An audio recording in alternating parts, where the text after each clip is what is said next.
Abra, por favor, no Evangelho de Lucas, capítulo 1, versículo 13.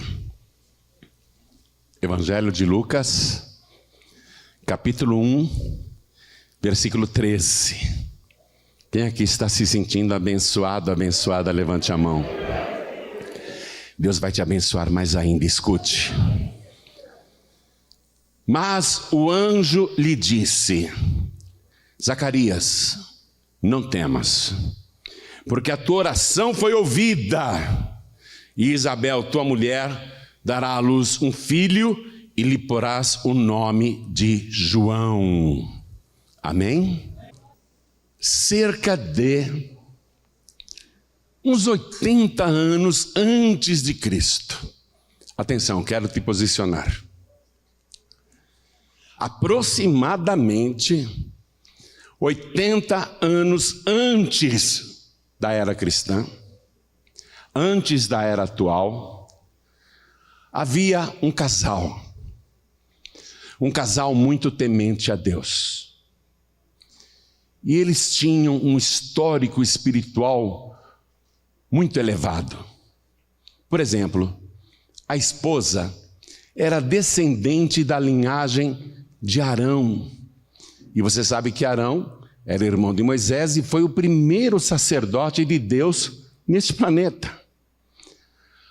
Aquela mulher descendia de Arão, que tinha vivido 1400 anos antes dela. Então ela tinha uma linhagem espiritual muito poderosa. E ela era temente a Deus, mulher de oração.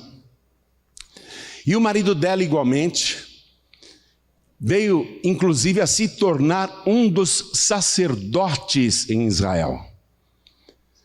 A palavra diz que eles eram irrepreensíveis em tudo. Não podia se achar neles qualquer mancha. O casal era irrepreensível. Mas pesava contra aquele casal uma maldição da palavra de Deus. Que a palavra de Deus dizia que se a pessoa não fosse obediente e temente, ela seria estéril. E naquela época, toda mulher que não conseguia gerar filhos era considerada amaldiçoada e castigada por Deus. Deveria haver algum pecado secreto. E por isso Deus, que vê todas as coisas, não permitiu que aquela mulher gerasse filhos. E a esposa daquele sacerdote que eu estou te falando, na juventude, na sua vida de casada, no auge do vigor, ela e o marido tentaram por muitas e muitas vezes a gravidez. Mas todo mês vinha aquele ciclo da mulher. Porque a mulher é o seguinte, ela produz o óvulo. Se esse óvulo não for fecundado naqueles 28 dias, naquele mês, ele é descartado. Desce a menstruação da mulher. Aquele sangue que a mulher praticamente todo mês, sai dela, aquele sangue, tem um óvulo que não foi utilizado, ele é descartado. Aí a mulher, no mês seguinte, vai produzir outro óvulo, e se ele não for fecundado, novamente virá o ciclo menstrual, descerá a menstruação, e aquele óvulo não aproveitado será descartado. Então, todo mês vinha o ciclo daquela mulher. Mas eles tentavam para o mês seguinte, e não dava certo. E como eles eram tementes a Deus, oravam o tempo todo. Desde o início do casamento eles oravam: ó Deus, abençoe para que eu tenha um filho e minha mulher gere um filho. Abençoe o ventre da minha mulher para que ela gere um filho. E a mulher também orava: ó Deus, abençoe meu ventre, tira a esterilidade, eu quero ser mãe. E orava, mas todo mês a decepção. Todo mês vem o ciclo. Os cientistas hoje afirmam que toda mulher já nasce com uma quantidade certa de óvulos que produzirá na sua vida fértil. E que uma mulher, hoje em dia, aos 51 anos, ela deixa de produzir os óvulos. É quando ela entra na menopausa. Ela não vai mais menstruar. Ela não vai ter mais óvulos para descartar. É como se o ventre secasse. E essa mulher atingiu a idade da menopausa. Anos e anos, ó Deus, ouve a nossa oração. Ah, Senhor dos milagres, dá-nos um filho. E não tinha filhos, nenhum sequer. Aquilo para a mulher era uma vergonha, para ela especialmente, porque todo mundo cochichava, ela deve ter algum pecado secreto. Ela não deve ser tão santa assim para ter essa maldição. Ainda mais que ela é esposa de um sacerdote. Como que ela é estéril? Ela tinha uma vergonha. Ela mesma diz que isto era um opróbrio. Muita gente traduz por vergonha, só que o opróbrio é mais do que isso. O opróbrio é uma vergonha pública. Era grande a vergonha pública daquela mulher que era esposa do sacerdote e não engravidava. E agora ela já está velha. E não engravidou nunca. Porém, eles continuam orando. Há precedente na palavra de Deus, onde Sara, já velha, se tornou mãe aos 90 anos de idade. Abraão foi pai aos 100 anos de idade. A Sara, que gerou, o Isaac na velhice, ela também não tinha o ciclo menstrual, ela não produzia mais óvulos. O útero da Sara era seco. Então, a mulher desse sacerdote, que viveu cerca de 80 anos antes de Cristo, ela acredita em milagres. Ela acredita que ela ainda pode gerar um filho. Ela não perdeu a fé.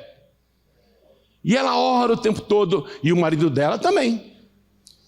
O marido dela era o sacerdote Zacarias, e ele acreditava em milagres. Ah, o Abraão foi pai aos 100 anos. Eu ainda não tenho 100 anos. Eu posso ser pai ainda. Oh Deus, ouve a minha oração. Ouve a minha oração. Me dá um filho. Faz a minha mulher gerar um filho. Como o Senhor fez com a Sara. E ele orava direto. E nada acontecia. E esse sacerdote chamado Zacarias, ele fazia parte de uma turma de sacerdotes. E como tinha muito serviço no templo de Jerusalém, era um privilégio entrar no santuário para fazer qualquer atividade, ainda que fosse só para chacoalhar o incenso. Então, para que alguém pudesse entrar lá sem ser um favorecimento pessoal, eles lançavam sortes entre todos os sacerdotes para ver quem é que ia entrar no templo para lançar o incenso diante de Deus. E caiu justamente sobre esse sacerdote Zacarias. E o sacerdote entrava no templo amarrado com uma corda que ficava até o lado de fora. Porque se o sacerdote entrasse na parte santa, no Santo dos Santos, e tivesse um pecado, ele morreria fulminado pela santidade do Senhor. Ele tinha sininhos que devia chacoalhar o tempo todo, fazendo barulhos para o povo lá fora entender que ele estava vivo. E se o sininho ou os sininhos parassem de tocar, é porque o sacerdote tinha morrido. Aí eles puxavam pela corda para tirar o cadáver de lá de dentro, porque ninguém entraria no Santo dos Santos para morrer fulminado também pela santidade de Deus. Então, esse sacerdote Zacarias teve o privilégio de ser o escolhido naquela turma para entrar no Santo dos Santos e balançar o incenso diante da arca do Senhor. Na época não havia mais arca, mas ele estava dentro do Santo dos Santos, onde deveria ter a arca.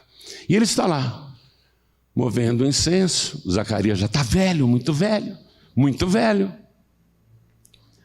E aí, de repente, aparece um anjo no Santo dos Santos, do lado direito do altar. Zacarias ficou trêmulo. O anjo disse: não temas, Zacarias. Eu fui enviado diante de Deus para te dar uma nova de grande alegria para você. E o Zacarias tremendo. Ele nunca tinha visto um anjo na vida. Zacarias, a boa notícia é essa: a tua oração foi ouvida. Posso dar essa boa notícia para você também? O livro de Apocalipse diz que o pastor é o anjo da igreja. A tua oração foi ouvida. Se alegre, eu trago esta boa notícia para você. A tua oração foi ouvida. Pode se alegrar, a tua oração foi ouvida. Zacarias, esta é a nova de grande alegria que eu te trago. Deus me mandou aqui para te dizer que a tua oração foi ouvida. Isabel, tua mulher, vai ter o filho que você tanto deseja. E você vai colocar o nome nele de João. Anota esse nome, viu? Em hebraico é Yohanan. Você vai colocar o nome nele de Yohanan. Na nossa língua, João. Você vê? Você vai ser pai, é um menino, e o nome dele tem que ser João. Já viu isso? O nome dele tem que ser Yohanan. Aí o Zacarias, pego de surpresa, mas como que isso vai ser possível? Porque eu já sou velho, e a minha mulher é avançada em idade. Aí o anjo diz: eu sou Gabriel. Eu sou o anjo que serve diante de Deus. Eu assisto diante de Deus. E fui enviado para te dar esta boa notícia. Mas como você não creu nas minhas palavras, você vai ficar mudo. Não vai mais poder falar. Até que todas estas coisas se cumpram. E o anjo foi embora. Era o Gabriel. Desapareceu. O povo lá fora ficou pensando: nós não estamos mais ouvindo os sininhos. Alguma coisa aconteceu. Não é possível. Algo aconteceu. Vamos esperar mais um pouco. Mas ele está demorando demais. Aí o Zacarias aparece, mais branco do que essa minha camisa aqui, ó. Belinha estava branco, pálido. Parecia uma vela, tadinha. E ele tremia. O que aconteceu, Zacarias? E ele...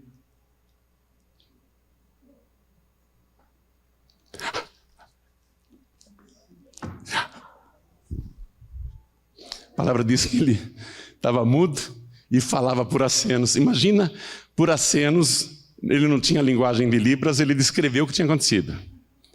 Ele não conseguia explicar para ninguém. Coitado do Zacarias. E sabe o que diz a palavra aqui? A palavra diz assim, vou ler para você a partir do versículo 22. Estou em Lucas capítulo 1, versículo 22. E saindo ele, não lhes podia falar, e entenderam que tivera alguma visão no templo, e falava por acenos, e ficou mudo. E sucedeu que, terminados os dias de seu ministério, voltou para sua casa. Terminados os dias do seu ministério, voltou para sua casa. Eu não sei quantos dias ele ainda ficou em Jerusalém, e a esposa dele lá nas montanhas da Judéia. Mas ele volta para casa, mudo. A mulher: o que será que aconteceu com meu marido? Nos dias de hoje alguém diria: teve um derrame, né? Não consegue falar. O que aconteceu, homem? O que aconteceu? Explica. O que é, homem? Você está louco?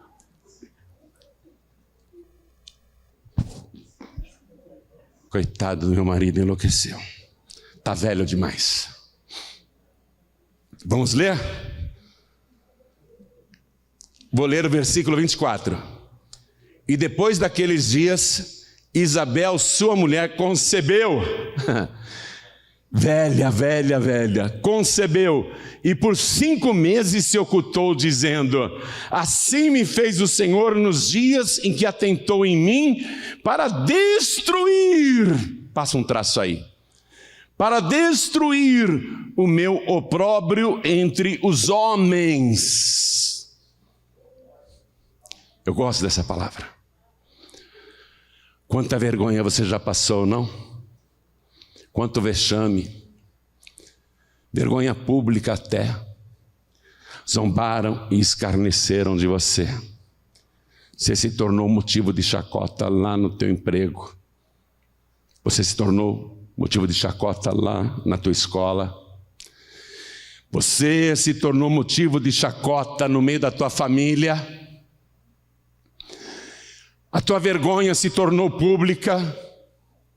Você se tornou um opróbrio entre a tua parentela. Você se tornou um opróbrio entre todos os que te conhecem, por causa da tua fé. Você passou a viver esta vergonha por causa da tua fé. Você ficava até escondido na sua, paralisada, com medo, por causa de tanta vergonha, de tanta zombaria, de tanta humilhação. Mas Deus ouviu a tua oração. E no lugar desta vergonha haverá uma dupla honra para você. Quero que você tome posse desta palavra. Haverá muita honra na tua vida. Todos que te zombaram, todos que escarneceram, vão ter que reconhecer que Deus está contigo. Que você não é uma pessoa qualquer. Que realmente você é uma pessoa privilegiada. Que o Espírito de Deus está sobre a tua vida. Eu estou aqui anunciando, feito anjo da igreja, esta palavra. Os teus dias de vergonha terminaram. Não precisa mais se esconder de ninguém. Levante a tua cabeça e desfile no meio dos teus adversários. Passe diante dos teus inimigos de cabeça erguida, porque eles vão ter que reconhecer que você é escolhido, escolhida de Deus, e que o Espírito do Senhor, o Espírito de Deus está sobre a tua vida. Teus adversários reconhecerão isso. Essa vergonha acabou hoje. Quando o filho dessa idosa, que não tinha mais o ciclo menstrual, quando o filho dessa idosa nasceu, todo mundo ficou se perguntando: quem será esse menino, hein? Quem será? Eu vou dizer uma coisa aqui para você que é muito séria. Toda vez que uma mulher é estéril, aqui na palavra,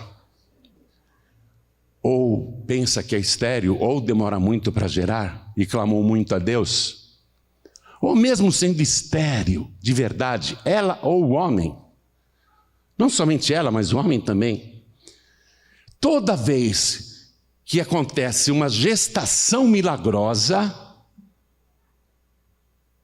a criança que está sendo gerada não será uma pessoa comum. Está na palavra de Deus isso. Todos os casos confirmam isso. Todas as mulheres estéreis da Bíblia, quando geraram um filho, sempre foi um grande profeta. Sempre foi um grande homem de Deus, sempre foi uma grande personalidade. As pessoas se perguntavam: como é que pode uma mulher idosa, um marido velho, amamentar um bebezinho? Como que é possível? Isso só pode ser um milagre. E quem será essa criança? E os judeus até hoje têm o seguinte costume: a criança, no 8º dia, o menino, ele é levado para fazer a circuncisão, que é um corte no prepúcio do pênis, parecido com a operação de fimose que se faz hoje em dia nas crianças do Brasil. É uma marca que está naquele povo, é a circuncisão. Então, no 8º dia, eles pegaram aquele bebezinho para circuncidar. Levaram no templo para fazer isso. E foram todos os parentes, foram todos os vizinhos, foram todos os conhecidos, todo mundo quis assistir àquela celebração. E o bebezinho estava lá.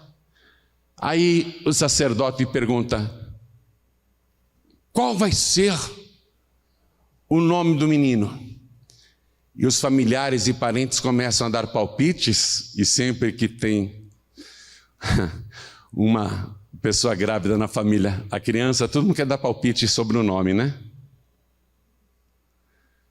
Começaram a dizer: o nome vai ser Zacarias, igual do pai. Põe o nome de Zacarias.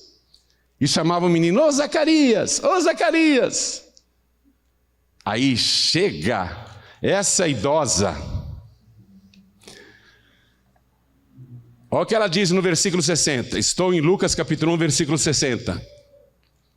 E respondendo sua mãe disse: não, porém será chamado João. Em hebraico como é que é?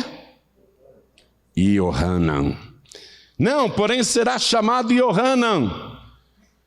E disseram para a mãe do menino: ninguém há na tua parentela que se chame por este nome. E perguntaram por acenos ao pai, que continuava mudo, né? Como queria que lhe chamassem? Qual o nome desse bebê? Aí ele, que não podia falar, pediu uma tabuinha. Pediu uma tabuinha e escreveu na tabuinha. Leia comigo aqui, ó. Versículo 63. E pedindo ele, o Zacarias, uma tabuinha de escrever, escreveu dizendo: o seu nome é João. E todos se maravilharam.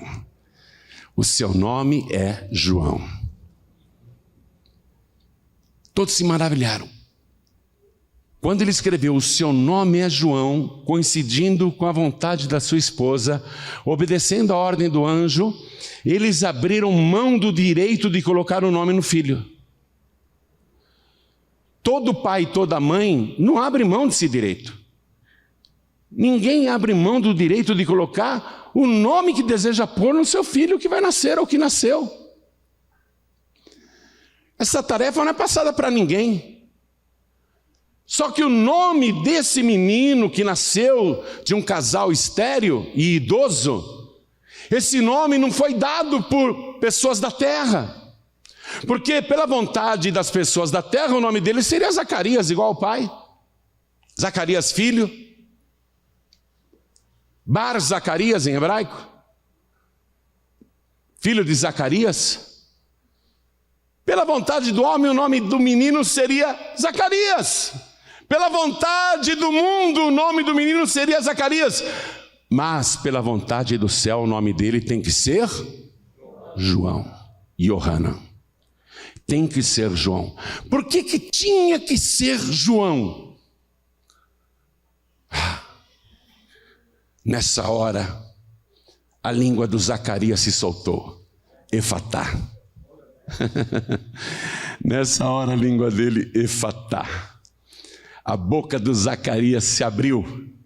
E ele começa a glorificar a Deus e ele canta. E no seu cântico, ele faz muitas profecias a respeito do bebezinho, quem ele é. Mas eu quero destacar a partir do versículo 76. Acompanhe comigo. Versículo 76. O Zacarias agora cantando, depois de 9 meses mudo. 9 meses sem falar. Agora ele abre a boca misteriosamente e fala não da sua própria cabeça. Ele fala pelo Espírito de Deus.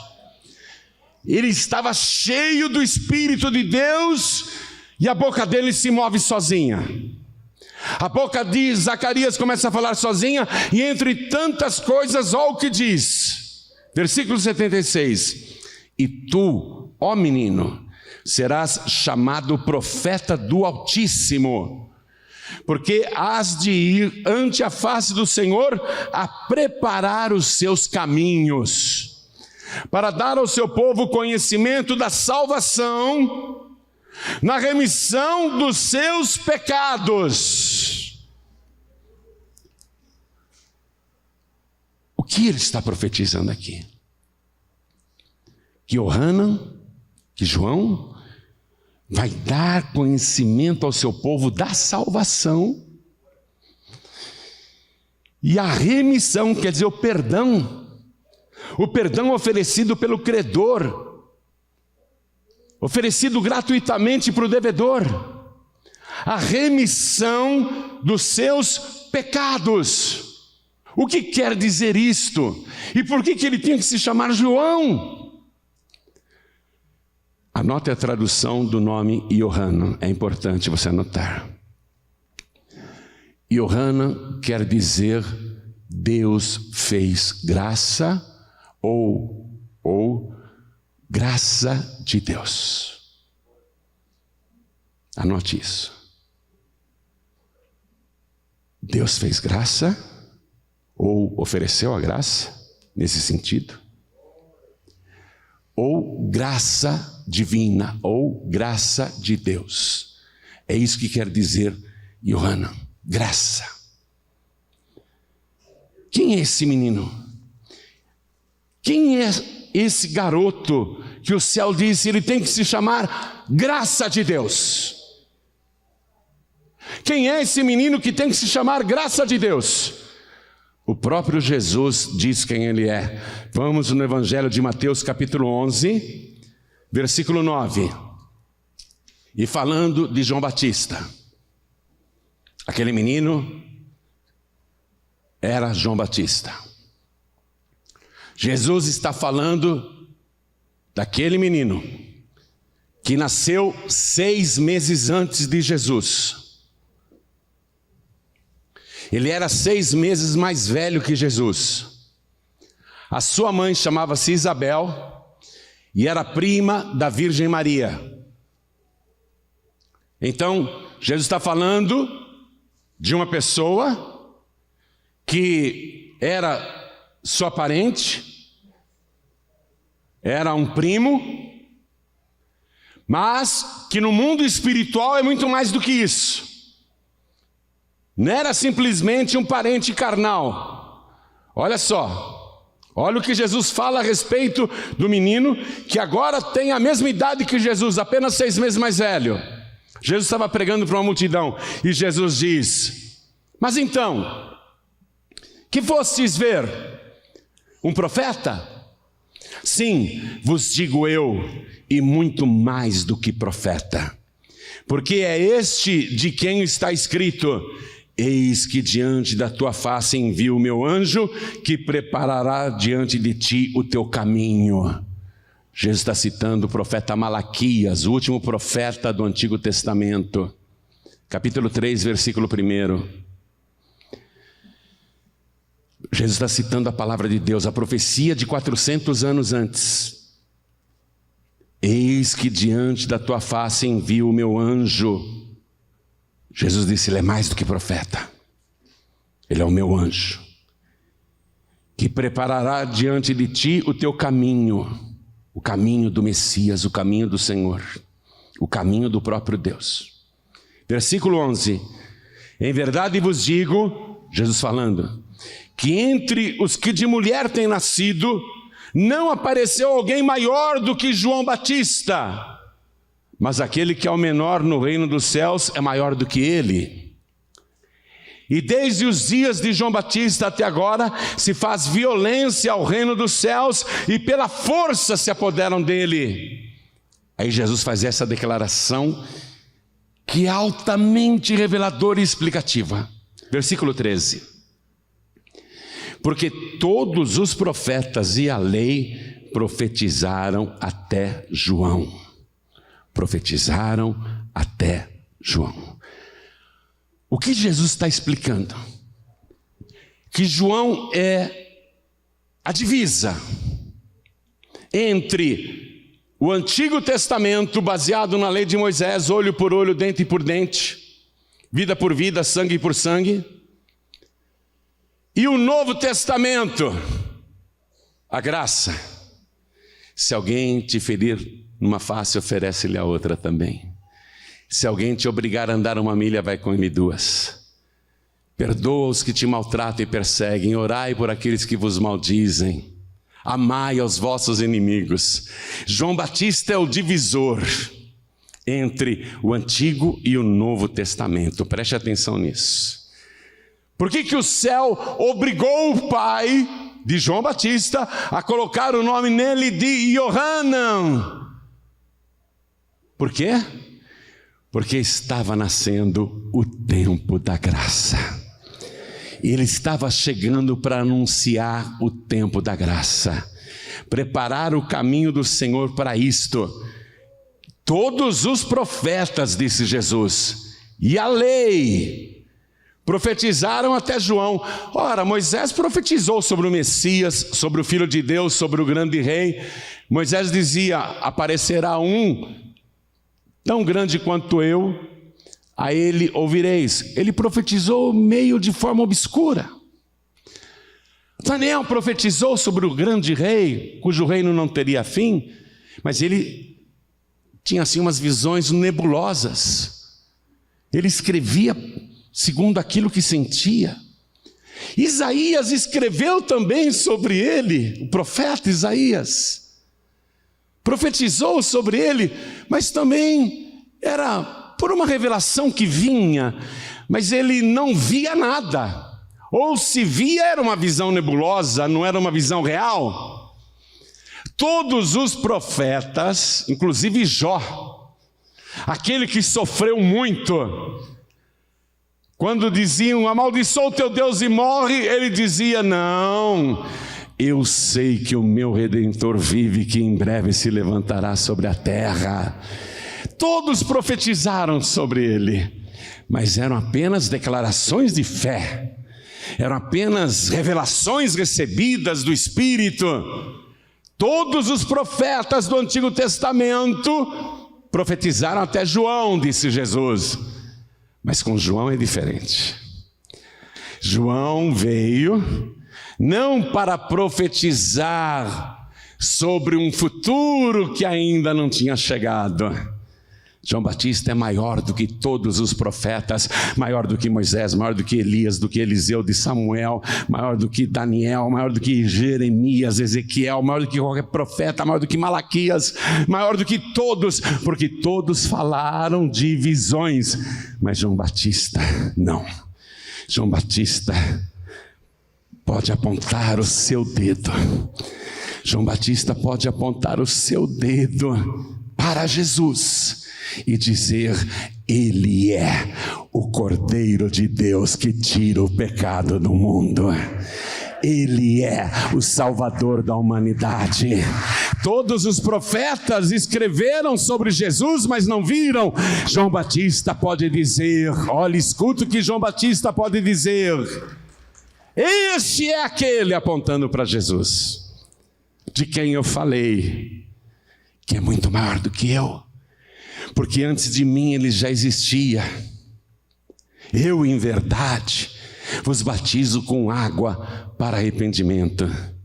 Mas aquele que vem depois de mim, e que era antes de mim, porque antes de mim ele já existia, ele vos batizará com Espírito Santo e com fogo. Ele é tão grande que eu não sou digno de carregar as suas sandálias. E João Batista podia apontar para Jesus. Não era uma profecia de algo que aconteceria, quem sabe, um dia. Mas João Batista pode apontar para Jesus e dizer, é Ele, é Ele, é Ele o Cordeiro que tira o pecado do mundo, e é Ele que batiza com Espírito Santo e com fogo. Ele é o Rei dos Reis, Ele é o Senhor dos Senhores, Ele é o Alfa e o Ômega, o princípio e o fim. Ele já existia antes de mim. João Batista é o maior profeta, já nascido de mulher, porque ele veio na frente de Deus para anunciar a chegada do Senhor. para preparar para o Senhor um povo bem disposto, um povo especial. Por isso que ele batizava com água. Ele estava separando um povo para receber o grande rei. João Batista, ele veio com essa missão. Ele veio na frente de Deus. Moisés falou: ai, Senhor, eu tenho que falar com o faraó, vai na minha frente. Daniel falou: ah, Senhor, eu tenho que falar com Nabucodonosor, vai na minha frente. José falou: ah, Senhor, eu vou falar com o faraó, vai na minha frente. Todos os profetas pediram: Senhor, vá na minha frente. João Batista não, ele foi na frente do Senhor Todo-Poderoso. Foi preparar para o Senhor um povo bem disposto, um povo para recebê-lo. E o que João anunciava? O tempo da graça. Que quer dizer, Yohanan? Graça divina, graça de Deus. Deus é gracioso, Deus fez graça. João, ele simplesmente faz a divisa. Esqueçam o Velho Testamento. Serve como cultura, serve como ensinamento. É preciso conhecer o passado, é preciso conhecer o processo de Deus. Mas agora é a graça. Agora é o favor de Deus. Agora, o que João está anunciando com o seu próprio nome? Você não vai mais para o céu porque merece. Você vai para o céu pela graça e pelo favor de Deus. Você recebe a remissão dos seus pecados, o perdão dos seus pecados, não porque você merece, mas você recebe isso como favor de Deus. Por isso o nome dele tinha de ser João. O próprio João diz o seguinte, vamos comigo para terminar a mensagem, no Evangelho de João, e não confunda esse João evangelista com João Batista, por favor. João evangelista está escrevendo sobre João Batista, e no capítulo 1, versículo 15, está escrito assim: João evangelista escrevendo sobre o João Batista. João testificou dele e clamou dizendo: este, apontando para Jesus, era aquele de quem eu dizia: o que vem depois de mim é antes de mim. Mas peraí, você não nasceu 6 meses antes dele? Você não é 6 meses mais velho que o teu primo Jesus? João Batista não era desse mundo, minha gente. Assim como Jesus, ele veio do céu também. Ele conhece Jesus de lá de cima. Então ele está dizendo e dando o seu testemunho: este era aquele de quem eu dizia: o que vem depois de mim é antes de mim, porque foi primeiro do que eu.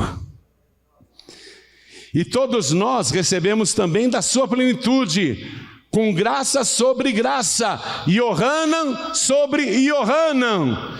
Você sempre achou que João Batista era aquele profeta duro que queria mandar todo mundo para o fogo do inferno. Mas não, João Batista até no próprio nome está anunciando a salvação pela graça.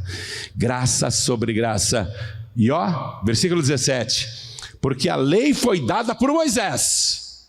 Essa lei dura, implacável, que condena mesmo, que não perdoa o culpado.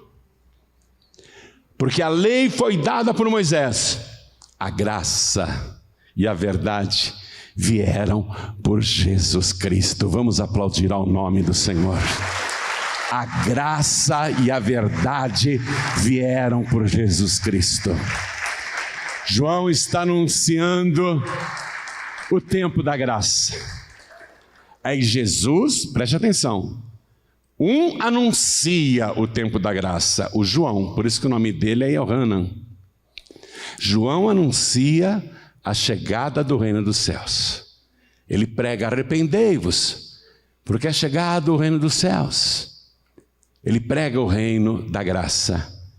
Mas quem implanta o reino da graça é o nosso Senhor Jesus.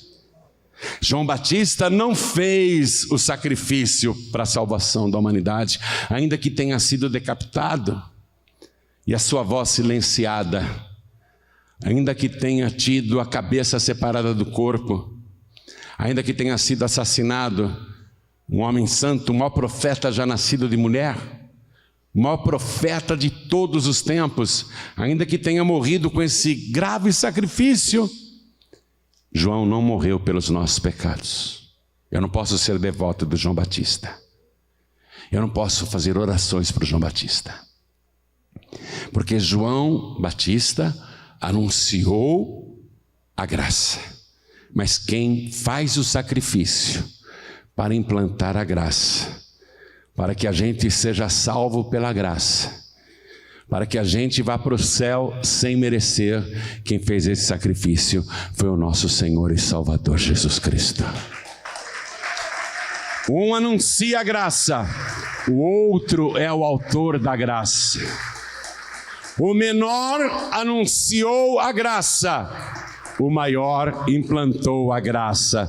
Você está entendendo isso? O que os pastores da Paz e Vida fazem? A gente anuncia a graça. A gente só anuncia a graça. A gente diz o tempo todo: você pode ser salvo sem merecer.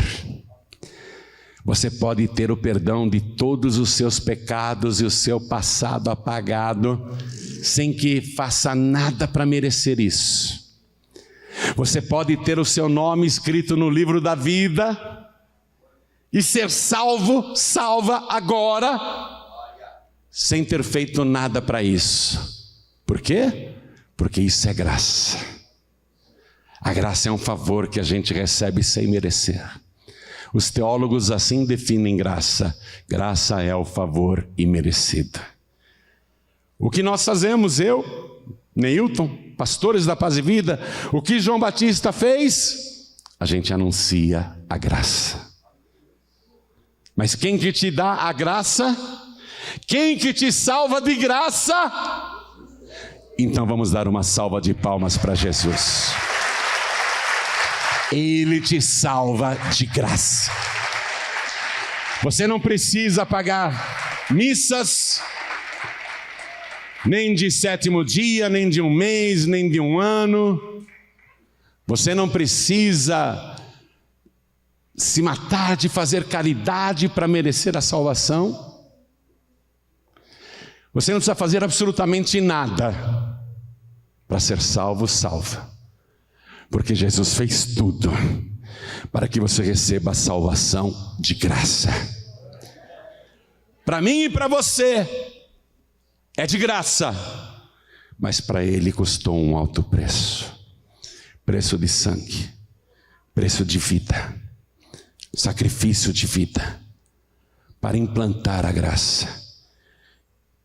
E eu tenho uma notícia muito triste para dar a todos vocês. Muito triste mesmo. O tempo da graça está acabando. Escute que eu vou falar mais uma vez. E quero que quem está assistindo pela televisão, ou ouvindo pela internet, ou pelo youtube.com/joãoribe, preste atenção. O tempo da graça está acabando. Eu vi uma notícia agora, e você pode pesquisar na internet para confirmar. Cientistas do mundo todo se reuniram, cientistas, não pastores, não teólogos, cientistas, não religiosos. Cientistas se reuniram e diante de tudo que está acontecendo no planeta Terra, eles adiantaram o relógio do fim do mundo. Quem viu essa notícia? Levante a mão. Algumas pessoas viram, quem não viu, pesquise na internet. Isso saiu no Jornal Nacional. Isso saiu em outros telejornais. Cientistas adiantaram o relógio do Apocalipse. Até quem não é religioso sabe que alguma coisa muito, muito grande, muito grave está para acontecer. E eu sei o que é. E quem conhece a palavra sabe o que é.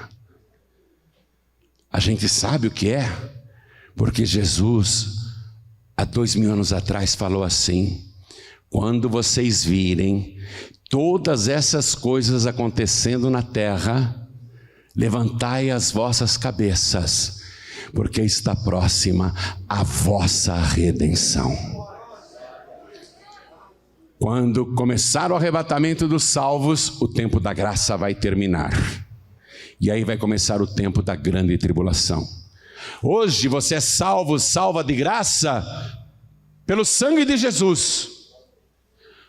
Mas depois que acabar o tempo da graça, quem ficar nesse mundo, na grande tribulação, e conhecer a palavra, mas nunca quis saber de Jesus, se quiser ser salvo, terá que ser com seu próprio sangue. Porque a besta vai dizer: se ajoelhe e adore esta imagem. Não, eu me recuso. Será morto. Vai conquistar a salvação pelo próprio sangue. Ah, não, eu não quero morrer, não. Me ajoelho sim. Me ajoelho diante do ídolo. Me ajoelho diante da imagem. Tua vida foi poupada há alguns anos. Somente alguns anos. Mas você não conquistou a salvação nem pelo sangue de Jesus e nem pelo teu próprio sangue. Hoje é tão simples. Só não vai para o céu quem não quer. Hoje só não é salvo quem realmente não está nem aí. E eu estou falando com milhões de pessoas neste momento. Não é só com esse povo aqui na igreja, não. Eu estou falando com milhões e milhões de pessoas agora. Nesse momento você pode ser salvo, salva de graça. Não precisa pagar nada. A única coisa que você tem que fazer é o que João Batista pregava e é o que Jesus Cristo começou a pregar depois de João. Ambos pregavam assim: arrependei-vos, porque é chegado a vós o reino dos céus. A única coisa que é necessária é arrependimento. Somente arrependimento. E crer em Jesus Cristo como teu único, suficiente, exclusivo e eterno Salvador.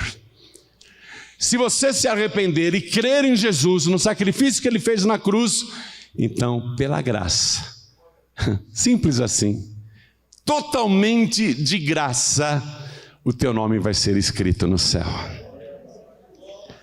Você vai ser salvo, salva. Aí só precisa cuidar, vigiar e orar para continuar salvo. Amém? Vamos ficar todos de pé. Vou repetir a péssima notícia.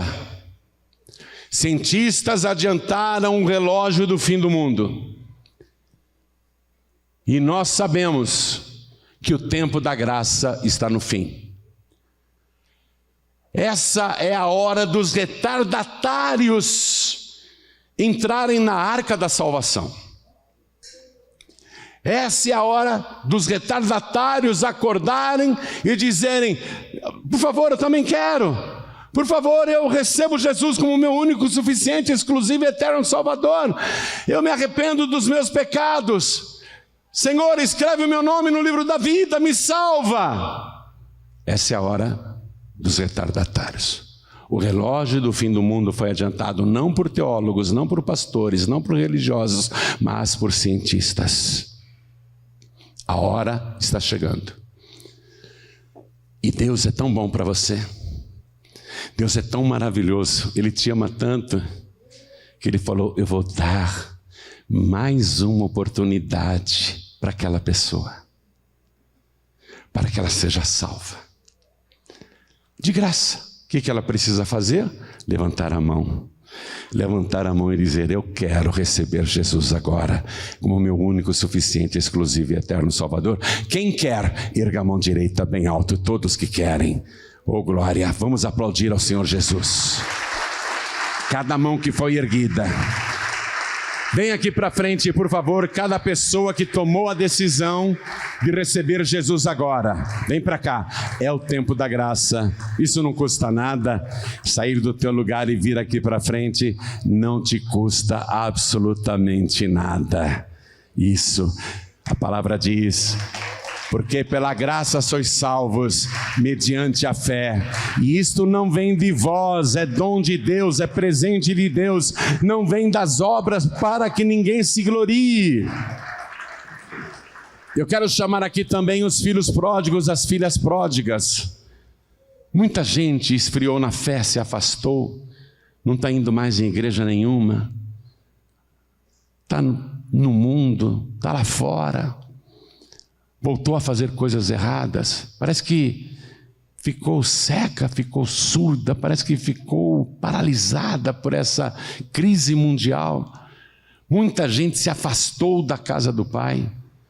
Você que está sem igreja nenhuma, sai do teu lugar, vem aqui para frente. E se você se arrepende dos seus pecados, se você quer pedir perdão a Deus, vem aqui para frente também, em nome de Jesus.